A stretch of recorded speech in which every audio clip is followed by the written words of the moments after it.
Okay, ready for a deep dive? Always. What are we diving into today? We're tackling David Deutsch's The Beginning of Infinity. It's Ambitious title. it really is. And the book lives up to it. It's not just like your typical pop science book. Definitely not. He gets into some pretty heavy philosophical territory. Yeah, exactly. It makes you think about how we know what we know? It's like epistemology with a side of physics. Haha, yeah. Which makes sense given that Deutsch himself is a physicist. Right, and I think that background really informs his whole approach. He brings this really interesting perspective to things like knowledge creation, progress, even things like creativity and beauty. And the core idea that I really got hooked on was this concept of infinite progress. Like, he truly believes that there's no limit to what humans can achieve. It's a powerful idea. And it's not just wishful thinking on his part. He lays out a really compelling argument rooted in this concept of good explanations. Good explanations. Okay, break that down for me a bit.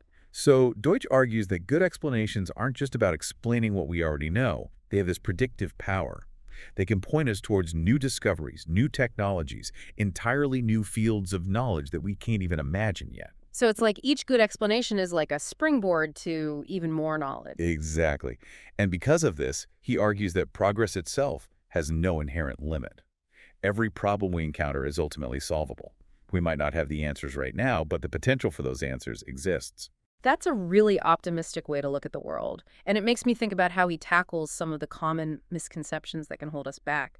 Like, he takes on empiricism, the idea that all knowledge comes from our senses. And he uses that great example of the ancient astronomers. Yes. They looked up at the sky, saw the stars and the sun moving, and thought, well, it seems like Earth is the center of everything. And for a long time, that explanation seemed to fit the observations, but it was fundamentally flawed. And because their explanation was wrong, it limited what they could even conceive of. They couldn't even imagine a heliocentric model. And that's why Deutsch emphasizes the importance of good explanations. They're not just about having the right answer. They're about having a framework for understanding the world that allows for progress. It's like that example he gives of Lamarckian evolution.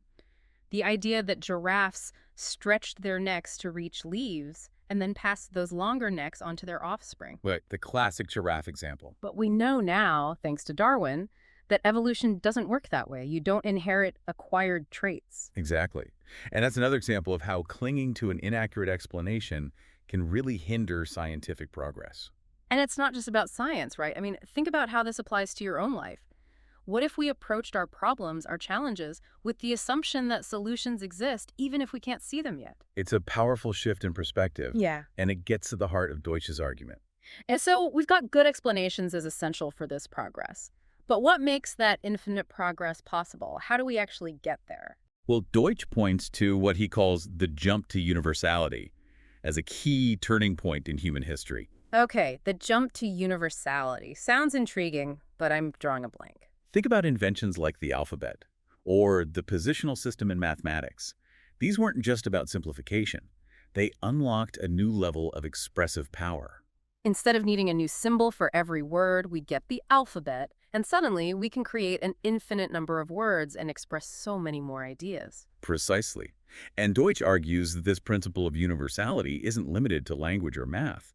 He applies it to the very process of knowledge creation itself. So the deeper our understanding of physics, for example, the more we can potentially achieve technologically. It's like a positive feedback loop. Exactly. Good explanations and this jump to universality set the stage for this infinite progress he talks about. But then he goes even further, right? He starts exploring artificial intelligence, the multiverse, even the possibility of other civilizations out there.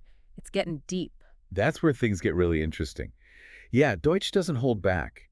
He dives headfirst into some really mind-bending concepts. Like, he's not just saying AI is a possibility. He argues that true artificial intelligence, something that can actually think for itself, is almost inevitable. It's a bit like, are we ready for that? I remember him talking about the Turing test. Like, if you can't tell if you're talking to a machine or a human. Right, and that gets to the core of what we even mean by intelligence. But hold on, he goes even further. He starts talking about the multiverse. Like, our universe is just one of countless others, each with its own set of rules and possibilities. Okay, yeah, the multiverse. I always have to take a minute to wrap my head around that one. It's a big concept for sure. But what I find fascinating is how Deutsch grounds it in actual physics. Quantum mechanics, with all its weirdness about particles being in multiple states at once, actually supports the idea of a multiverse. So those sci-fi movies where people jump between different realities, maybe not so crazy after all. It makes you wonder what we even mean by reality, right? If there are infinitely many universes, then anything that could happen is happening somewhere. It's a bit dizzying to think about. Speaking of dizzying, how about that Infinity Hotel thought experiment? It's like something out of a riddle book, but it really makes you think. Okay, so imagine a hotel with an infinite number of rooms.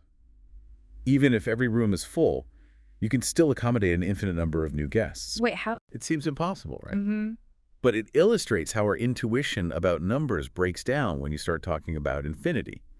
And for Deutsch, this isn't just a mathematical curiosity. It goes deeper than that. Exactly. It connects back to the idea of the multiverse. If there are infinite universes, then there are infinite possibilities for how things can unfold. Does that mean all our choices are meaningless then? If every possible outcome is playing out somewhere in the multiverse? It's a big question, right?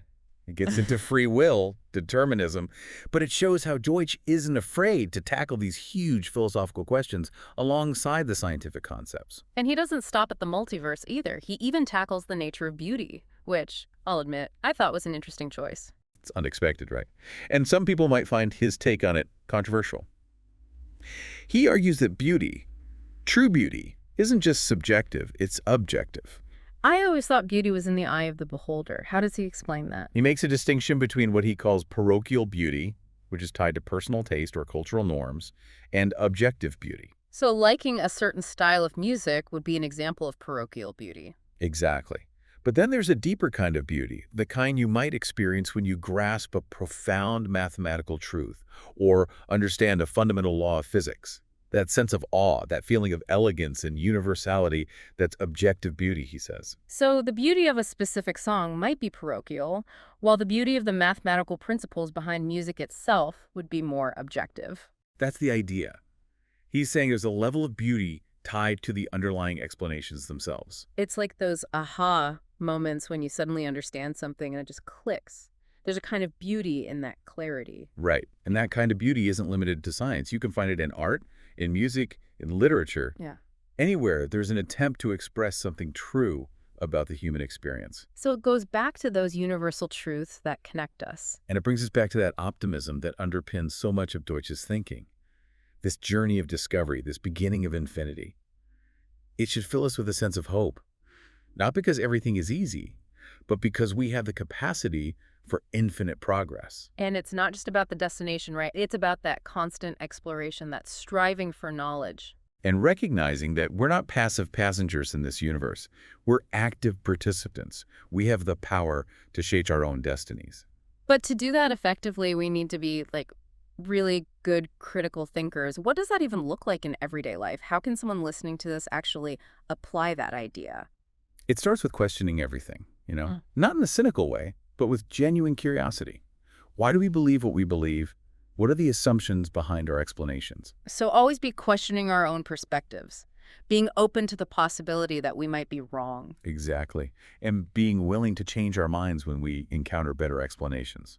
That's the heart of scientific progress. Yeah. But it's also essential for personal growth and creating a better future. It's like expanding your horizons, Once you've seen what's possible, you can't just unsee it. And that's what this book does so well. It pushes you to think bigger, to question your assumptions about what's possible. And to embrace progress. But he's not painting some utopian picture of the future, is he? No, definitely not. He's very aware of the risks. He talks about the possibility of nuclear war, the potential dangers of unchecked technological advancement. He doesn't shy away from those hard truths. So he's not ignoring the problems, but he's saying we can't let fear paralyze us. Exactly. He argues that we have the capacity to overcome these challenges.